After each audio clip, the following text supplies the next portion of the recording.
நான் சின்ன வயசுலேருந்து கொஞ்சம் ஓல்டு காயின்ஸ் எல்லாம் கொஞ்சம் நிறைய சேர்த்து வைப்பேன்.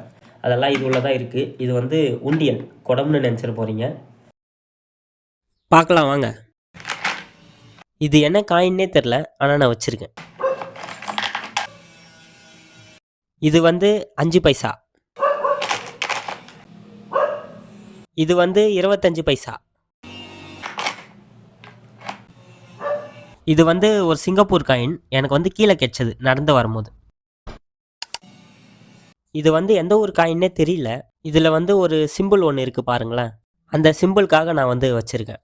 அந்த மாதிரி தனித்தனியாக எடுத்து காமிச்சா ரொம்ப லேட் ஆகும். ஸோ எல்லாத்தையும் சேர்த்து வச்சு நான் அப்படியே காமிச்சிடுறேன். இது 10 பைசா எவ்வளோ குட்டிஸாக இருக்குது பாருங்களேன். இது வந்து பிலிப்பைன்ஸ் காயின். இது வந்து 10 பைசா. இது வந்து 50 பைசா. இதுவும் 50 பைசா. இது வந்து 25 பைசா. இது வந்து ஒரு அமெரிக்கன் காயின். இது வந்து 1/4 ருபி காயின். அப்புறம் இது வந்து 20 பைசா. இது வந்து 25 பைசா. இது வந்து 50 பைசா. அப்புறம் இது வந்து ஒரு 2 ருபி காயின். பின்னாடி ஒரு தலை இருக்குது, அதனால் அப்படியே வச்சுருக்கேன். இவ்வளோ தான் கைஸ் என்கிட்ட இருக்கிற காயின்ஸ். இதெல்லாம் எப்படி இருக்குது அப்படின்னு சொல்லிட்டு கமெண்ட் பண்ணிட்டு போங்க. கஷ்டப்பட்டு வீடியோ எடுக்கிறேன்.